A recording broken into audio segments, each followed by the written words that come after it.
we're live. Get off your phone. Wait, hold on. Let me do this real quick.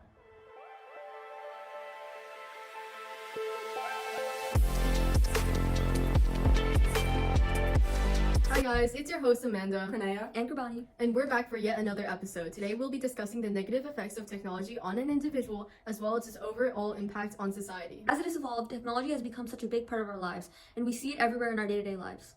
In our generation especially, everyone's on their phones whether they're walking on the street, at school, or even when they're taking a big fat dump. Yeah, that's what I was gonna say. A piece of literature that really establishes how technology might affect our society is Fahrenheit 451 by Ray Bradbury. This novel paints an almost disturbing dystopian society that takes our society's behaviorisms toward technology to another level, which really makes us wonder, is this what our generation is becoming? Mildred, wife to the protagonist Montag, is a prime example of the majority of the empty-headed and technology-addicted people that surround them. The society that resides in the book might seem abnormal and uncanny, but in reality, that could be the future of our society. One of the ways that technology is so detrimental to our society is that it disrupts relationships and causes a sort of disconnect.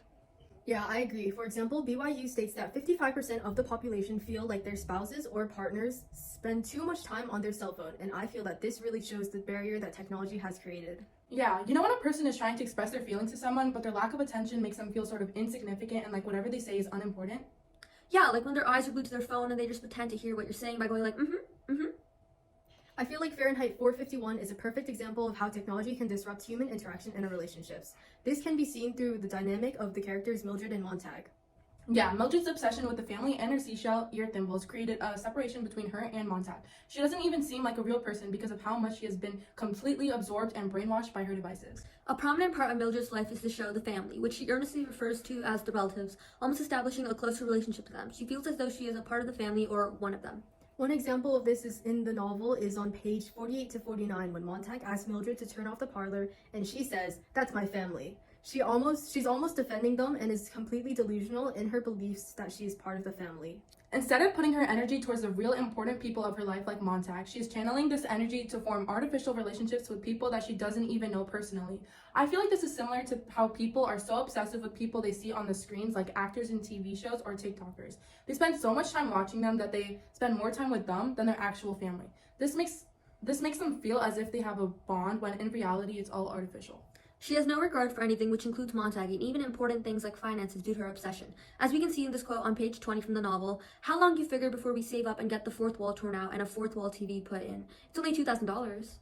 She doesn't care that it is $2,000 despite Montag's minimal salary as a fireman. Another artificial piece of technology that she is quite fond of that also creates this disconnect are the seashells that she constantly has plugged into her ears. A quote that shows this is on page 18 when Montag is trying to talk to her when she had her seashells in.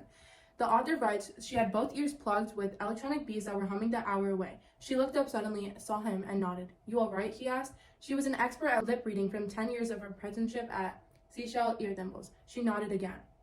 She's so involved with her seashells that she has developed the skill to lip read. She couldn't even take the time to unplug her ears from the seashells just to listen for a few seconds. Her inability to remove herself from the seashells just shows the magnitude of how great her addiction to technology truly is. Mastering the skill to lip read would take a great amount of time to develop, indicating that she has been doing this for a while. She spends extra energy and time doing things to keep falling into her addiction instead of being her own person and actually being present in the relationship. Her obsession is so great that she even needs them to fall asleep, again proving just how inhuman she has become because of her addiction. Besides distracting her and taking away from her relationship with Montag, the thimbles also make her numb to the world around her and even herself. It's almost as if she has lost the ability to feel emotions of any sort.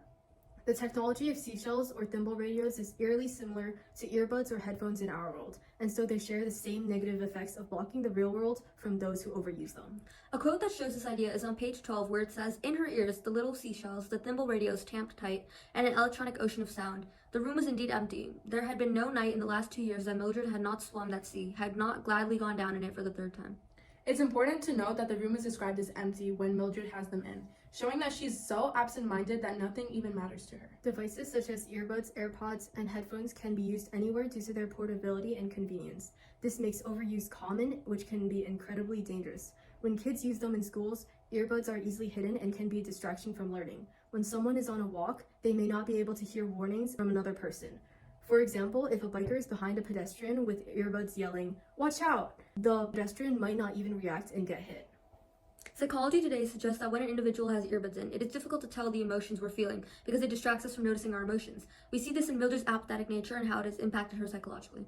Yeah, and studies have also drawn a connection between the use of technology and issues with attention span. Adolescents without symptoms of ADHD began to develop them 24 months after more frequent use of digital media. In children, screen time can also impact brain development, with just 1 hour a day being associated with poorer language development and increased behavioral problems.